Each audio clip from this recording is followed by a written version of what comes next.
Hey folks, welcome to another episode of the Shut Up and Do It podcast. We bring you all things real estate, business, and life with a focus on top quality speakers giving you some top quality advice. I am Nick Allerud, creator of the Complete Deal Flow System and principal with AA Real Estate Group based in the greater Boston and southern New Hampshire areas. Here today with a local guest from the great state of New Hampshire, live free or die. Axel Ragnarsson's with us. And before we get into Axel's story, I want to tell you a little bit about him. He started his multifamily investing when he was a sophomore in college at a small little school called University of New Hampshire. I used to frequent there. I went to St. Anselm College, and I used to frequent up there, Axel, for some parties on the weekends, once in a while. You know, a good place to party, that's for sure. Even though we had great parties at St. Anselm College, we would head up to your way once in a while.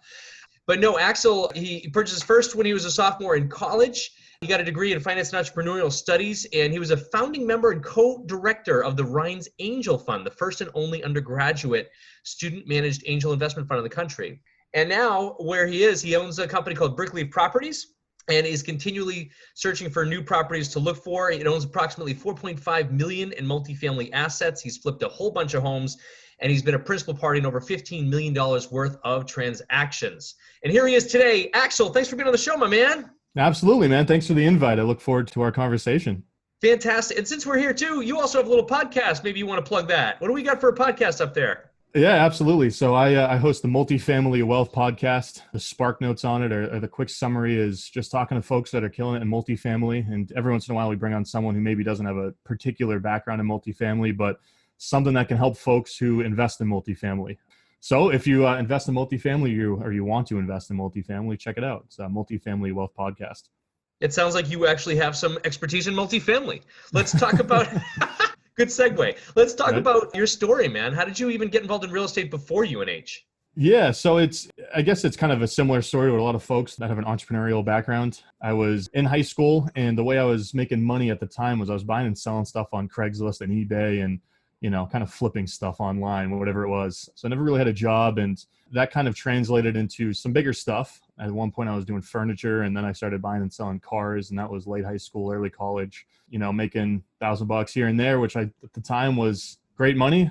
But I always thought, like, what's kind of above this? What can I do or buy and sell that's larger than this? So I was always watching HGTV and watching those flipping shows. So I was like, all right, that seems like a logical next step. So looked up how to flip houses, came across a website called BRRRR, which I'm sure most people who are listening to this have heard of, and started trying to figure out how to flip houses, which then led to learning about rental real estate investing, which kind of spoke to me a little bit more. It seemed like that was a better strategy. You buy something, do the work once and get paid forever. So quickly realized that was probably a better strategy comparatively to flipping properties. So tried to figure out how I could buy a property with not too much money in the bank and no ability to get a mortgage. And that was a fun little ride. And probably 18 months, 2 years into learning about real estate and figuring out it was something that I'd like to do is when I bought my first deal. So, late high school into the middle of college was all learning, and then found a 3-unit deal on Craigslist as my first one and financed that with a private lender, ended up selling that a year later. And that's kind of how I got started. Now I look for similar deals, similar off-market deals, find some opportunities to add value to them, refinance, and keep it going. That's awesome. So that 3-family then that you bought when you were in school, what about that deal attracted you to it? Let's go. If you remember any of the numbers on that deal, we'd love to go through them. Sure. So I wish it was a better deal for my first one, needless to say, but it was a 3-unit deal. It was a mom and pop owner. The rents were low. It was in a very small town, called Chester, New Hampshire, which is southern New Hampshire. It was like one of 5 multifamilies in the whole town. I mean, 4,000 people in the town. It's mostly single family homes, nice neighborhoods. And, you just don't think you're going to find a multifamily there. So when I saw it, I said, hey, look, this is something that definitely is going to be desirable, at least as it relates to finding tenants. So I thought, this is pretty low risk. The price point makes sense. I think the purchase price was $194K. Rents at the time that I bought it were, I think, like $2,900 a month. Thought that I could get them to mid 3,000s a month, and couldn't find any comps because there's no comps in Chester, but I was comping it out with towns close by. They were all high 2s, low 3s. So I said, it doesn't seem like I can really lose here. And I can get to maybe how I didn't hit that ARV that I thought I would when I went to sell it. But that's what drew me to it initially. It was great area, good income, and it seemed to be pretty low risk as a first deal in terms of the variables in it. Awesome. And your intent there was to rehab and resell? Yeah, so I was hoping to refinance and kind of follow the BRRRR model that we all see popularized on Bigger Pockets and everything. So I had a private lender that I met through a college internship, and I was hoping that, well, he lent initially, and then I was hoping to go find some takeout financing from a local bank. Quickly realized that at 21 years old with no W-2 and no assets, that finding a lender to do a refinance was extremely challenging. And I didn't really have anyone to co-sign at the time. So Even up in the great state of New Hampshire, Axel? Couldn't find anybody to, just take your good looks? No, maybe I should have led with that, but but at the time too, I figured, hey, this is something that I think that I can sell for mid to high twos. I'd rather, kind of collect the money that I've made. I got my license, so I figured I can sell it myself, save on closing costs, and then I'll go out and find some more deals to do this with, rather than try and beat my head against the wall trying to refinance it. So that's why I didn't refinance. That was my plan. And then I ended up selling it as a result. And the funny thing is, when I went to sell it, I had it listed at 270, and I ended up selling it at $205,000, which was so much lower than I thought for multiple reasons. The big one was the well was a dug well. I had a septic with no leach field, and the septic was undersized for the property. So two things I didn't know to look for originally. And now I don't buy properties that aren't on public utilities because I just don't want to deal with that. And most properties I buy are in cities and towns with public utilities. This one happened to be in a rural town. So it's dug well with a septic that was too small for the building, that was kind of grandfathered in, and no leach field meant it couldn't apply, or it wouldn't qualify for really any owner occupant financing, which is the buyer who would have gave me that 270. And even most commercial loans from investors who are maybe getting a 25-year amortized, 25% down, 5-year fixed type of loan. Oftentimes those lenders wouldn't lend based on those two issues. And that's something I had no idea would be a problem when I bought the place. So, lesson learned there. But, I got out of it. I didn't lose money, made money in the cash flow in the interim. It's not like I had to put a bunch of money into it or anything like that. So full cycle on that. Now I know what to look out for in terms of septic and everything like that. So I would call that deal a great learning experience, but nothing much other than that. There it is, the first of many lessons, right? First of many lessons.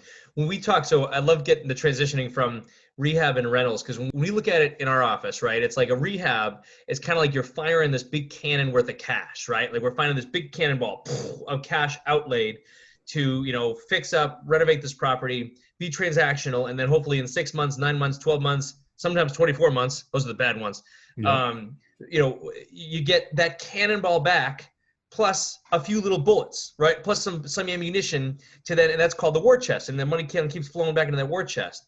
But the challenge is, that's a heck of a big cannonball to fire at something for maybe the chance at getting some of that ammunition back. Whereas rentals, right? You can fire a cannonball at it, maybe even get that cannonball back, but now you're still holding on to something that's paying you those little bullets every single month, right? So that's how we kind of looked at it. Like, what got you from the rehab mindset into the rental mindset? Sure. So, for me, it was probably my whole goal ever since I got into real estate was I just want passive income. And I think I differ from some folks that get into the business early who do wholesaling or flipping or more transactional business, right? Like I didn't want to do that day one. Like I was all about buying rental properties and I never wanted to flip houses. I ended up backing into flipping property as a way to generate the capital to go buy the rentals, because buy and hold investing, regardless of how good your deals are, it's cash intensive. Like even if you're leaving no money in the deals and getting great deals, you still have repairs and closing costs. And you're probably not going to make money the first year you own a rental property if you're doing some kind of value add and turning the building over.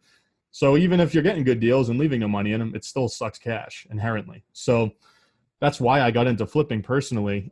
And, the first few deals, they took a while to do because, granted I was using private lenders up front, buying with built-in equity because I was getting them below market and therefore not really leaving any money in the deal. But I didn't have that much money to even, cover the deposits, the closing costs, and the repairs. So it was still a slow trajectory. But does that answer your question? I think that's the mentality I had early on and why I just kind of, shied away from more transactional business, I guess. Yes. Led me to another question, which is funny because I would like to try to discuss this if you don't mind. Mm-hmm. Tough question. Now that you have all these rental holdings, is it passive, Axel? Can we talk about passive and active investing?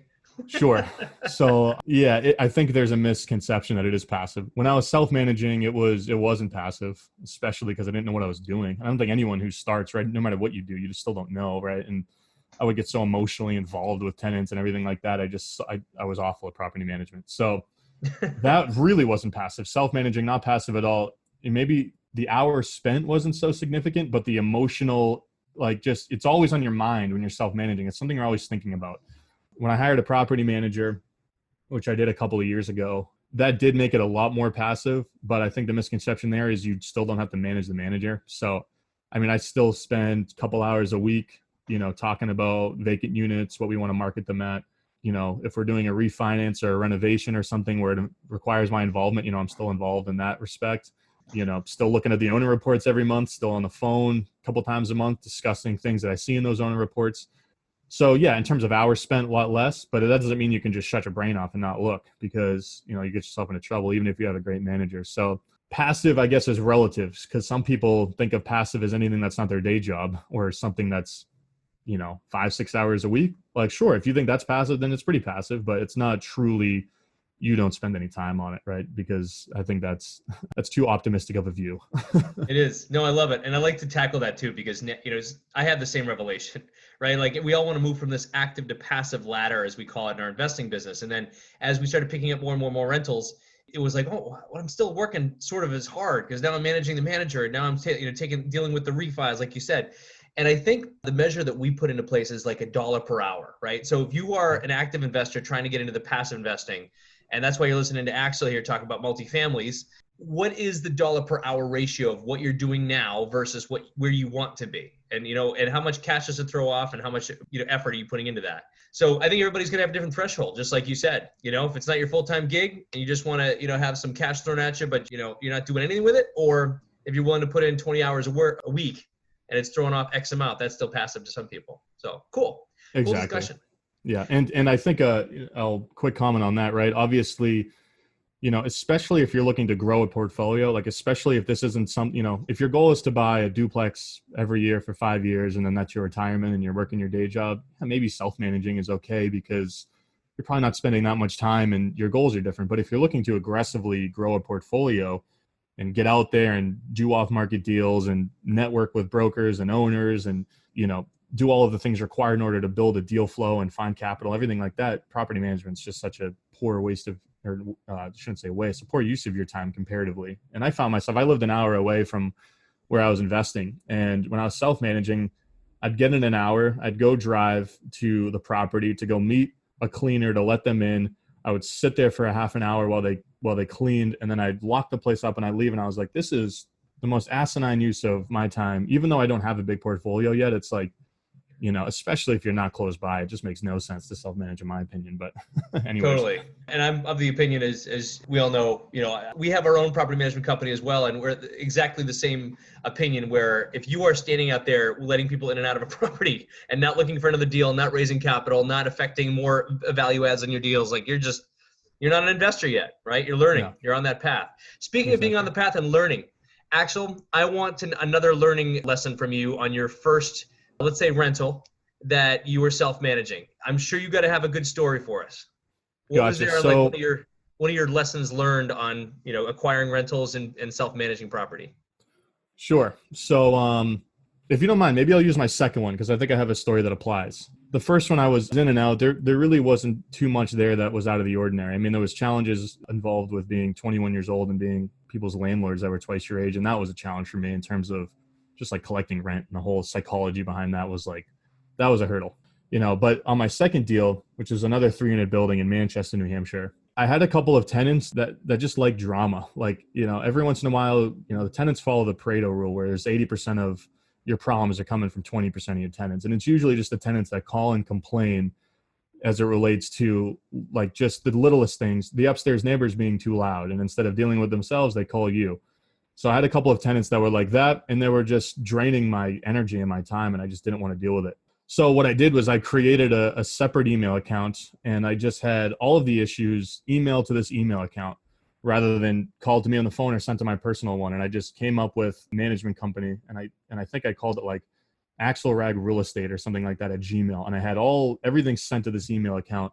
And whenever I'd get a stupid inquiry like that, or a complaint about someone not bringing their trash barrel in on trash day and somebody else having to do it, I just wouldn't respond. And they would come in, I'd quickly check, see if it was something that was like, warranted a reply.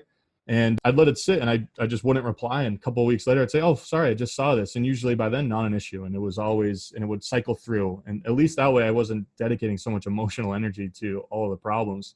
And the other thing I did on that too was I never called myself the owner. I always called myself the property manager. I own the property in an LLC. I guess if they looked up the LLC, they could see my name on it and maybe call my bluff. But I was always the manager. And whenever I had a problem, and this is something I learned from my first one, where when someone brought up an issue to me or they said, I want to install a new vanity in my bathroom. Like, my brother does plumbing work and he's going to do it. Something that you probably don't want a tenant doing, right? Making changes to your unit, especially if you can't control the vendor. I used to always have to be like, okay, let me think about it. And it was always on me. It was always me making the decision. If I said no, it was always me having that conversation with them. My second deal, right? I just call myself the manager. Anytime somebody made a request like that to me, I'd always say, I have to check with the owner. And then I can always pass the blame to some fictitious owner. I'd say, the owner, he didn't approve that. Or the owner said, we have to post our notices on the 5th, no exceptions. We can't make exceptions. And that helped when I was self-managing to get over a lot of that. Just the fact that you become emotionally involved and have to have those conversations. 100%. I love hearing these stories too, and we both have that in common as well. We even with our rents, right? Rent collection. Some investors don't even, maybe it's just me that had this problem, but even just asking for the rent to be paid on time when you're a brand new landlord and you're like, oh yeah, this is great. I got someone to move into my unit. And then you have to basically say, well, it's due on the 1st. And, and then they call the first time like, oh, well, I'll have it on the 3rd or the 4th. And it starts to become a pattern. It's like, how do I even ask for this as a landlord and not be like a jerk? But it's like, so we've learned systemizing everything, right? Systematizing, like every single thing that we have. And we even have a nice little script now for our tenants when they start. We learned this from, I think it was Jeffrey Taylor. Do you know him? I don't think I do. He's a MrLandlord.com guy. I do know him. Yeah. Yeah, he has a really funny piece of paper that he has in his welcome residence packet, and it even says it's more for Class C minus properties. And it said, while we do our best to serve all of our residents equally, and we appreciate that some of you might have a reason that you might not be able to pay your rent this month. So we've labeled the top 20 reasons that we have heard in the past. So please, if you're going to be late for your rent, know that. Unfortunately, the eviction process is all automated. The computers will send the complaint directly to the court, so we can't really stop it. But if you'd like to let us know, check off which reason it is. And they're the most ridiculous reasons. It's uncle, didn't get paid by the mob and couldn't give me the money. And it's great. And people laugh and they chuckle, but it actually kind of shows them that, okay, we've heard everything.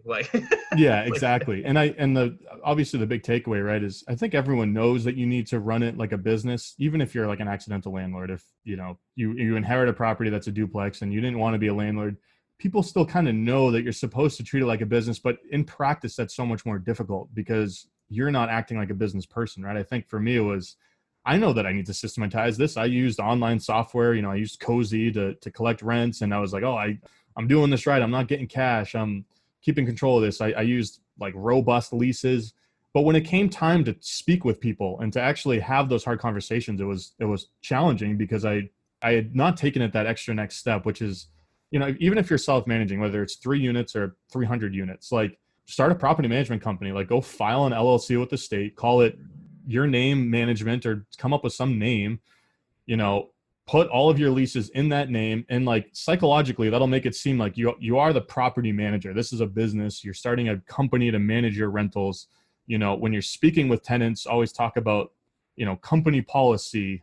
We can't make exceptions for you because it's company policy that this is how we treat everyone. If we make exceptions for you, then we're, where does that end? And we're actually going to be held liable for this. And that makes it a lot easier to be stern in a lot of those interactions.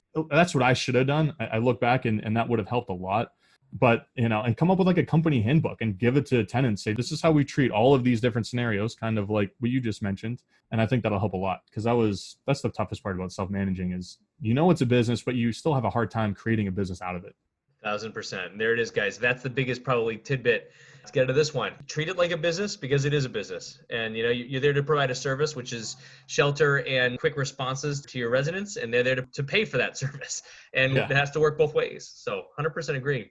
Axel, so your model, we had Willie Mandrell on our podcast too a bit ago. And seemingly, right, you operate under the BRRRR strategy as well, right? As coined by Bigger Pockets themselves. Tell Mhm. us your model and what you look to do these days, and is it still working post-COVID? Sure. So it is still working, right? So what I'll say is my model was before COVID, still is, with a couple of slight tweaks, and I can talk about that. But essentially, right, build a lead funnel. That funnel's solid below market deals. So off market prospecting for me on a smaller scale comparatively to maybe some of the folks that, folks like yourself, Nick, where you guys are doing large volume of deals, but targeted outreach to folks that have the buildings that I'd like to buy, finding a price that in place is around 80% of the after repair value, and then finding opportunities to increase the value above and beyond that 80%, so that ideally I'm all in at that 70 to 75% of ARV. It takes a lot of work to find those deals, but they're there and they happen. And I typically look for deals that aren't heavy rehabs. I've been burned just badly on significant, rehabs, and significant being, more than 50% of the purchase price of the building. So that's kind of how I classify it. So if you're buying a building at 200K and it needs 100 grand in rehab, that's probably my threshold in terms of the amount of rehab that I would be willing to do in a property. So most of the deals I do, not too much deferred maintenance. The units could use some cosmetic updates. Usually the seller's in a position where he wants to trade equity for a quicker closing or an easy transaction or something off market. I actually find that I'm not buying my buildings from like distressed sellers who are, on the brink of foreclosure, or, there's some motivating factor. Usually it's sellers with large portfolios that just want an easy transaction, would rather get out, and I caught them at the right time. Or it's just tired landlords who are looking to cash in. There's no motivation. They just would rather sell than manage their property.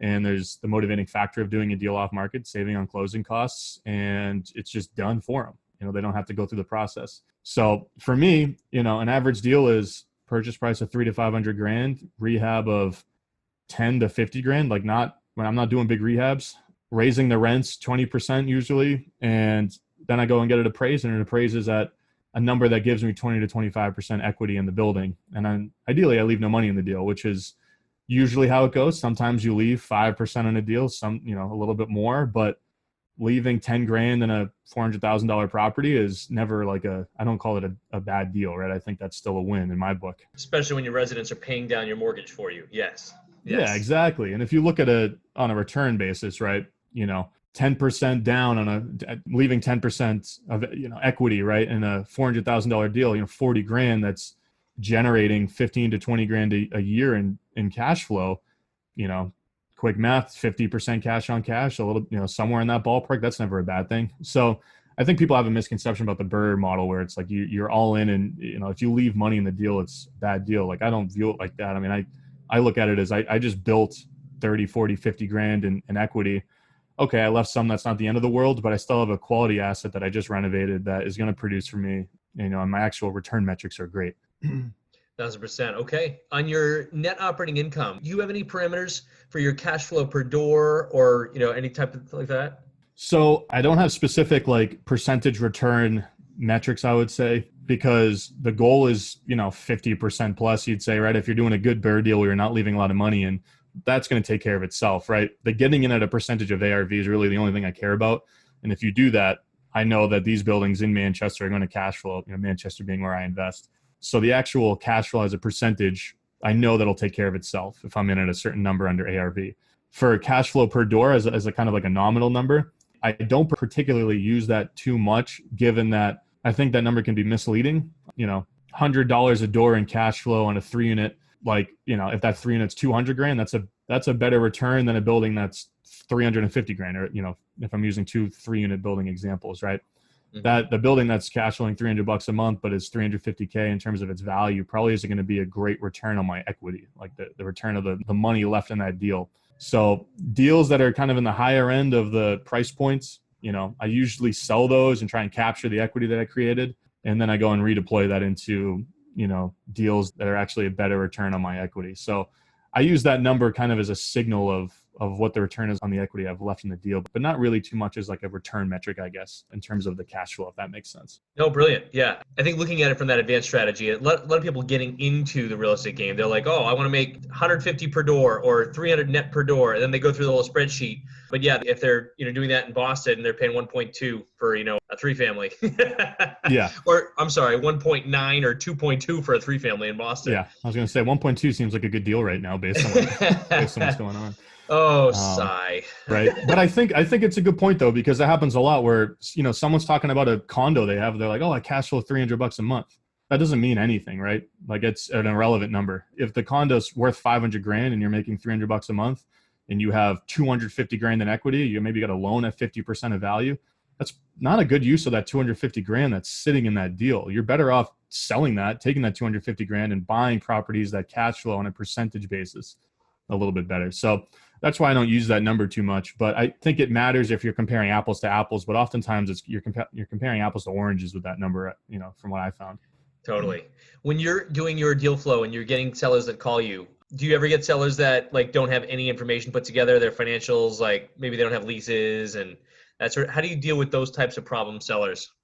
Yeah, I would say that's all of them, but a pretty high percentage, probably like 90% plus. And the reason that they're oftentimes motivated is because of lack of management, they just don't manage well, right? So they got their 6-unit building that they have a bunch of tenants in that are paying $800 when the rent's $1,000, $1,050. They've been month to month for 7 years. They have their lease from 7 years ago, maybe in a filing cabinet. So I think that's a good majority of the deals I do. And at some point you have to tolerate some risk, right? You have to understand that like you're not going to get all the information. If you want all the information, you're probably gonna have to go buy a deal in the MLS with brokers, or you're just gonna have to be really patient on an off-market deal if you want that discount. So for me, it's like, I understand I'm getting this, at 300 grand when it's worth 380, 390. I can handle the ambiguity around the leases. And the thing with me too is oftentimes those units are getting turned over or I'm issuing rent increases. So if we close, I know that all of these tenants, maybe I don't even have a lease, maybe I don't even know what they're paying, right? And I'm giving a notice to vacate anyways, regardless if I have a lease or not. So, either a notice to vacate or a notice of rent increase to what is closer to market. So a lot of that time, that information doesn't really change my decision-making too much. So I get past that pretty quickly. And I know that comes with deals, right? First 3-4 deals, I wanted to see the leases because I was terrified of what could happen if I didn't have the leases. And then you realize it's like, you just do the same thing whether you have the lease or not. I more so want to know if they have a lease, period. If there is a lease, regardless of the dollar amount, that means I can't do anything until the date that lease expires, which does affect the business plan. But if they're all tenant at wills month to month, I don't care what they're paying. I don't care about any of that stuff. So long as there's an equity cushion in the deal, I can get past that. Brilliant. Do you have for a deal like that where you don't have also any record of expenses, do you have an expense ratio you will apply that deal? I do. So I use expense ratios oftentimes. They can be misleading, but I think that in general, like Class C properties in Manchester, if you want to be conservative, they're going to run 45+% expense ratio. If you have like a newly renovated, like new roof, new heating systems, new cosmetics, yeah, maybe you're low 40s, high 30s, if your cost of management is low.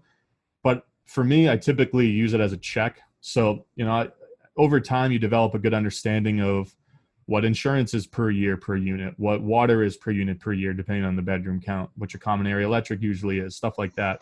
So I use the data that I have for that, and then I'll do a check. If I put all my data in and it says that I'm running at a 40%, I go and take a deeper look, see if I'm, light on something or if I'm missing something or what's going on. I think the safest thing that you can do when buying a property is overestimate your expenses and underestimate your income. Obviously those are the two levers, but underestimating expenses I see is where like everyone gets hosed on that. Like most people they understand you got to be conservative on the rents, but they just don't understand that regardless of what property you have, if it's, early 1900s C class in this market, it's going to run in this range. Like it's just how it's going to go. And you can beat that with good management to an extent, a few percentage points, but you're not going to go from 45 to 30%. That spread is never going to be achievable. So for me, I apply between 40 and 50, depending on the type of property, and I tailor it towards the high end of that. Fantastic. There's no such thing as an adjustable spreadsheet, right? People trying to make deals work by messing around with their expense ratios. Yes. You can make a deal look really good on an Excel sheet. I've done that. I'm like, oh, if my repairs and maintenance was just lower, this would be a home run. But you're like, that isn't how it goes in real life, unfortunately. And another thing I want to ask you about, because I've been saddled with this and I have a feeling you have been too. When we're buying these 3 to 4 to 5 unit buildings, 6 unit buildings up there, and they're blighted, right? And we have to basically renovate. You said you actually do a lot of cosmetics, but let's say, I'm assuming it still looks like $1 million when you're done versus when you bought it. Yeah. And one thing we've got hurt on is then the city comes in and then reassesses the next year on the taxes. So when we were budgeting, like a $2,900 a year or $3,500 a year in taxes, all of a sudden we're now at like $6,000, $7,000 a year in taxes. Have you been hit on that yet? That's happened to me once, right? And I'm gonna knock on wood. Hopefully they don't come knocking on my door on some other properties. But that did happen on one where the assessment was just particularly low. And usually you can kind of tell when you look at enough deals when there's a significant outlier. So, most 3 units in Manchester that are all kind of in the median size, they're going to be assessed between 200 and 275 grand. Like that's usually just going to be the range. Sometimes lower if for some reason Manchester hasn't gone out and looked at it. So I had a deal where I closed it.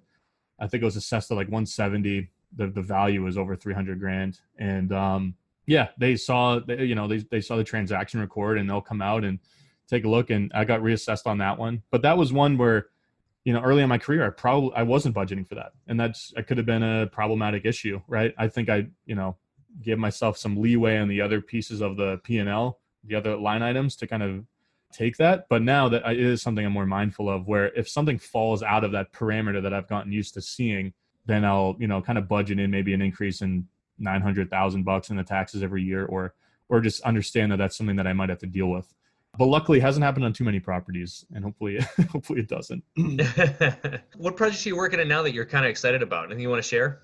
Let's see. I can talk about a deal that maybe I just refinanced, or a deal that I just got under contract, which I think both are good illustrations of like a bunch of moving parts into getting a deal. I'll talk about the deal I just refinanced. How about that? Yeah. This deal was really unique in that I hit the refinance point on it right when the market kind of started going a little wild here the last few months, as price points started to climb. And I think the last 3 months are the most the real estate market's changed since I've been in the business personally.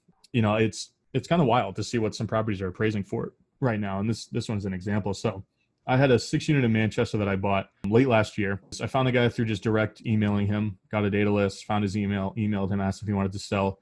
It was the guy that owned a bunch of property in New Hampshire. He had like 30 units out in Rochester, New Hampshire, and he had another 30 units on the other side of New Hampshire out in Keene. And he had this one building in Manchester, and he's like, just looking to sell this building because I'm trying to move all my properties into one centralized location. And it was a unique situation in that the building burned mostly down in 2015. So he actually tore the whole thing down, rebuilt it from the foundation up. So it's essentially a 5-year-old building in terms of foundation up. New systems, brand new everything. Had a like 6-inch rubber roof on there. I mean, the great condition. And had 6 3-bedroom units. He was renting them all for 12 something a month, which was low for brand new units that were like 1,400 square feet each with like a dishwasher and washer dryer hookups. So basically paid $470 for that building with owner financing. He owner financed 80% of it with a 2-year balloon on it. So I had 2 years to go find other, a lender to take them out. We raised the rents to $1,450, $1,475 a unit. That took about 6 to 8 months to organically do that. As tenants left, we raised the rents. We let them know that we were going to be raising and give them plenty of notice by the end of their lease. So there was no contentious issues in getting tenants out and doing that. It was all just organic. And we said, we have 2 years to do this under pretty good seller financing terms, and it's cash flowing great in the interim. This is, we're in no rush. So 8 months later, this was about 8 months or so, we finished the refi, probably started at 6.5 months in, and it appraised at 675. And we put no money into it. Like we painted a unit for like $5,000. And that was literally it. It was just a new building. And I find that there's a lot of deals like that where it's just the seller is either A, unaware of what the market conditions are, or B, it's just like, yeah, I just want to sell. I don't feel like hiring a broker. I don't want to disturb the tenants. I don't want to have to sign all the disclosures. I don't want to have to walk, agents through here. And I don't want to have to deal with a home inspection. I didn't get a home inspection because it was a new building. And I was like, let's make this a no-brainer for the seller. So I said, you can finance it. I can close in a couple of weeks if you do that. And no inspection, we'll just get it done. And sometimes people are wealthy enough to where like that's the motivating factor for them. Like they just don't need the extra $50,000 or whatever it is, or just, let's just do it. So that turned out to be a really good deal. And that was like a perfect BRRRR where, not only did I leave no money and I pulled a bunch of money out, and that one's going to cash flow like crazy. I mean, the rents are $8,400 something a month, and our debt service is like $2,800. So even at a 50% expense ratio, I mean, that's $1,200, $1,400 a month in cash flow. So Nice. Wish we could find more like those, needless to say. Right. Right. If it were easy, everybody would be doing it. No, good for you. Yeah. That's Yeah, right. and that's what people don't see, Axel, too. I mean, I want to take a moment to like highlight what you have created, right? So every single day, what's a weekly routine for you? What do you do every week? So every day, one thing that I'm constantly doing every day is I do some kind of prospecting or speak with some kind of seller or broker. Like the biggest needle that I can move in my business is looking for deals. So I try and spend time every day doing that. Some days it's more than others, but if a day is done and I did nothing in terms of an activity that helps me find a deal, whether that's talk to a seller, reply to talk to a broker, talk to a service provider, remind them that I'm looking for deals, offer on a deal, like all of those activities are all good examples of finding deals. So I do that on a daily basis. And I try and do that in the morning before like the day gets away from you. And I think that's helped me build a funnel, at least to serve my own like needs, right? Not a funnel to buy a couple hundred units a year, but enough to buy 20, 30 units a year. And the other thing I do on a daily basis is just try and talk to a person that's like in the real estate business, which sounds like so simple, but like send an email to someone I haven't talked to in a couple of months, an investor, a broker, a property manager, an insurance broker, a contractor, and just ask them how they're doing, how their business is going, and if they're looking for deals. And that's something that I slack on every once in a while, but that's something I try and do every day because most of these deals do come through networking. When I got started, I found 3 of my first deals off of like plumbers and electricians that I knew were active in the industry. Like I just told my electrician, I said, anytime you go and, are doing work in a multifamily in Manchester, Southern New Hampshire, ask the owner if they're looking to sell, and I'll give you a referral fee if I buy the deal. And I had an electrician that literally brought me 2-3 unit deals in Manchester from that. So I found that to be like the most successful use of my time. So I try and do that on a daily basis and try and work that into my routine. Like those 2 things, I guess. Awesome. Yeah. So just to be clear with everybody here, I mean, this all sounds awesome, especially when we're pulling cash out of deals and this and that, but it takes a lot of consistent work, right? Consistent effort every single day doing certain things that drive that needle. Yeah. And it took me 3 years to get to 15 units, which was like enough to pay my rent, and not enough to cover my bills, but just to pay my rent, which was like always a goal of mine. Like rent and like my car payment, I think it was. And yeah, it's like just 3 years of and it wasn't like I wasn't trying, it was just, I didn't have the skills. I didn't have the knowledge. I was too scared to pull the triggers on deals that in hindsight I should have, because I was too afraid of, little things. I was too afraid of a short closing period because I didn't know if I had a private lender that would help me out. So it takes forever to get that stuff to where you don't have to worry about it. But once you do, then it actually starts to, you start to do deals on a consistent basis. That's it. Only 15 more units and they can cover your Lambo, Axel, that you got in the garage. How about that? Yeah. I'll move into a small studio in the corner of New Hampshire and buy a Lamborghini with my savings. That should be a good move. Yeah. That a boy. Yeah. This is awesome. Great value today with some multifamily and BRRRR model and the strategies and your real numbers too, which we drilled down to. How do people get a hold of you, Axel? Sure. So you can find me in a number of places. I guess if you search Axel Ragnarsson on Google, hopefully you'll find my LinkedIn. Search on LinkedIn, find it. I'm pretty active on Instagram. I try and post a lot of content on there that I think is helpful. I guess other people will be the judge of that, but that's at Multifamily Wealth. So you can DM me on there, reach out to me on there. My email is Axel, AXEL, at brickleafproperties.com. That's probably the best email for me. And check out the podcast, Multifamily Wealth Podcast. I got an episode with Nick going up there in a few weeks here. So yeah, check that out and give it a listen. And it's an awesome, awesome podcast, especially for those of you in the New England area. It's very localized and it's a ton of good content. So I'll obviously vouch for that too. And thank you for having me on as your guest on that. I appreciate that. Yeah. Awesome. Well, folks, this was another episode. Thank you for taking part and checking out another one of the Shut Up and Do It podcasts here in the greater Boston area. We bring as much value as we possibly can through top quality speakers and topics. Axel brought it today with his multifamily investing strategies, his BRRRR strategies, and even shared a couple good stories along the way. Axel, thanks for your time today, man. Really, really appreciate it. Yeah, absolutely. Hopefully it was a good one. Be sure to hit the like and subscribe buttons below if you enjoy this podcast so you can be notified when we start launching these. We launch them every 2 weeks on Thursdays. We'd love to have you, and go to the website Shut Up and Do It Real Estate for all the episodes that we have recorded. Until next time, be sure to check out our free trainings during the week, and we'll catch you on the next one.